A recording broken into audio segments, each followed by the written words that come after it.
Allez, Jacques Laridon et Marie-Jeanne Floïc nous ont rejoints. Bienvenue à tous les deux.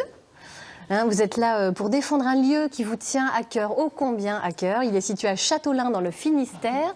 Renard-Pince, c'est le nom de ce lieu bien connu des amateurs de musique. Et vous lancez un projet soumis à financement participatif sur la plateforme Kengo. Alors, c'est vous, Jacques, qui l'avez créé il y a 40 ans. Comment est née cette aventure? Expliquez-nous. 40 ans, ça nous ramène un petit peu en arrière, effectivement. Donc, à une époque où il y avait une véritable explosion musicale à travers la planète. Et donc, cette explosion musicale, on pouvait la découvrir sur des vinyles, mais très peu sur scène. Donc, on a eu tout simplement l'idée de proposer un endroit où les artistes pouvaient se présenter sur scène. Voilà. Et c'est comme ça qu'est né Renard-Pince. Et vous avez eu bien raison. Alors 40 ans plus tard, la musique sonne toujours à Châteaulin. Et c'est aussi un lieu d'échange et de rencontre entre associations. Tout à fait. C'est même beaucoup plus que ça. Le Renard-Pince, c'est donc la salle de concert, mais c'est un hameau. Il y a des gens qui y vivent. Il y a 4 habitants. Il y a un marché bio. Il y a des soirées-jeux. Il y a des réunions quasiment tous les jours sur le bar qui est ouvert du mardi au samedi.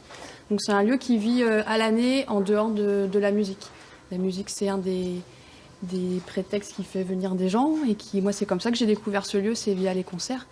Mais maintenant, je l'apprends aussi à le découvrir vraiment avec la richesse humaine qu'il y a avec ce lieu qui est vraiment atypique, qui pour moi est unique et qui a besoin de perdurer. Alors, ça pourrait être le paradis, vu comme ça, sauf que depuis quelque temps, quelques fausses notes se font entendre. Le terrain voisin de votre café-concert est mis en vente et ça constitue une menace pour vous. C'est une forme de menace dans la mesure où, effectivement, le voisinage peut... disons qu'un café-concert provoque des nuisances de voisinage. Du bruit, de l'émergence sonore et que, effectivement, jusqu'à présent, nous avions un voisin bienveillant, puisqu'il s'agit de mon frère, mais que, effectivement, un changement de voisin peut entraîner un changement d'attitude et donc amener des embrouilles. Donc la seule solution pour préserver ce café-concert, c'est donc de racheter le terrain d'à côté, c'est bien ça, et c'est pour ça que vous faites appel au financement participatif sur la plateforme Kengo. C'est ça, donc c'est des terrains, mais c'est aussi un bâtiment. Il y a aussi une maison sur ce terrain. Et donc en effet, c'est pour sauvegarder ce lieu et également le développer. Donc pourquoi pas héberger des artistes sur place, faire un lieu de restauration. Et le financement participatif a été pour nous l'idée de pouvoir racheter ce bâtiment et ces terres. Et via la plateforme Kengo, parce que c'est une plateforme locale. Ouais. Et on rencontre le directeur très régulièrement. Donc pour nous, le contact humain était très important. En plus, voilà, c'est sûr. Alors oui, c'est ce que vous recherchiez plutôt que de démarcher des banques finalement ? Oui, et puis il faut pouvoir aussi le faire. Et on se dit que plein de gens ont envie aussi de participer à la réussite de ce projet. Et via ce financement, tout le monde peut y participer. On espère que tout le monde y participera. Alors, vous avez besoin de combien et combien avez-vous déjà collecté ? Alors, nous avons besoin, avec les frais de notaire, frais aussi de la plateforme, parce que ça a un coût, de 225 000 €. Oui. À l'heure d'aujourd'hui, on a à peu près un tiers du budget. C'est ce qui est déjà pas mal. Ce qui est déjà énorme, en sachant qu'on a à peu près 400 donateurs, qui, pour nous, c'est pas grand-chose, c'est même rien par rapport si on prend les 40 ans d'histoire. Je pense qu'il y a plus que 400 personnes qui sont passées dans ce lieu. Certainement. D'ailleurs, vous avez le soutien de nombreux artistes qui sont passés entre ces murs.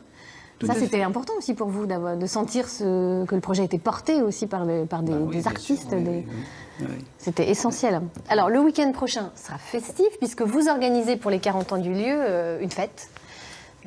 Quelque chose une fête sur 4 jours.